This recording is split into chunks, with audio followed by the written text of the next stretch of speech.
tahap 78 ya, kalau membaca judulnya. Mungkin sekarang kecemasan itu berkurang menjadi 56 lah, walaupun emang berkurangnya nggak drastis, tapi ya lumayan untuk informasi kecemasan itu. Tapi kecemasan itu naik lagi pas penyusunan proposal itu naik cemasnya, apa enggak, karena takut salah, takut gagal segala macam, takut nanti pas sidang itu kayak mana gitu. Mungkin ketakutannya banyak di situ.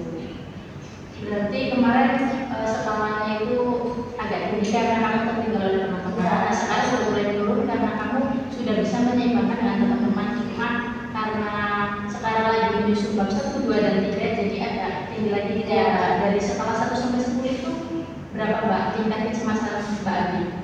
Mungkin ada di 6 ya. Kalau tingkat kecemasan untuk menyusun proposal itu ada di 6.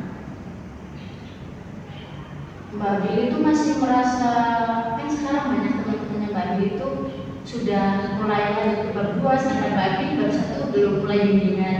Apakah masih merasa tertinggal jauh dari teman-teman atau bagaimana?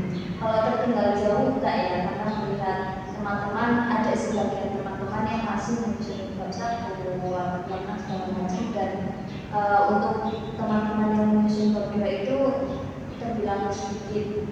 Mungkin tidak terlalu cemas karena masih banyak teman-teman yang menyusun di bab 1. Berarti masih banyak barengannya gitu ya, yang masih menyusun di bab 1. Oke, oh ya, saya paham apa yang Mbak Abi rasain. Dulu saya juga pernah merasakan hal seperti itu, apa yang Mbak Abi rasain sekarang.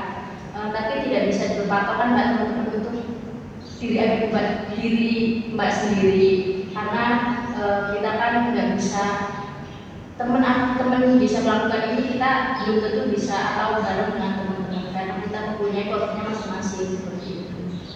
Iya Bu, ternyata setelah dilihat-lihat juga kita nggak bisa menyamakan posisi kita sama teman-teman. Tapi terkadang melihat teman-teman yang sudah lebih jauh itu, kadang kita juga kayak panik, cemas karena ketemu.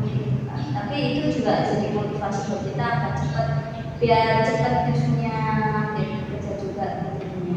Berarti faktor dari teman atau lingkungan itu berpengaruh terhadap diri Mbak Abil. Kalau teman-teman Mbak Abil itu gesit atau cepat, Mbak Abil juga ikut ya, gesit dan cepat juga. Berarti menurut Mbak Abil itu teman itu seberapa berpengaruhnya ke Mbak Abil?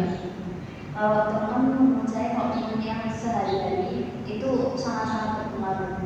Untuk saya lingkungan itu sangat berpengaruh karena kita kan sehari-hari memang dengan mereka, ngobrol dengan mereka, otomatis kita pikiran ikut ke mereka, apa yang mereka bicarakan secara tidak langsung kita ikut. Berarti kita butuh motivasi nggak cuma dari keluarga tapi dari teman juga gitu ya Mbak. Oke, jadi intinya itu Mbak Abil yang tadinya cemas itu di angka yang agak tinggi sekarang mulai menurun karena Mbak Abil sudah mulai menyeimbangkan dengan proses teman-teman gitu ya Mbak.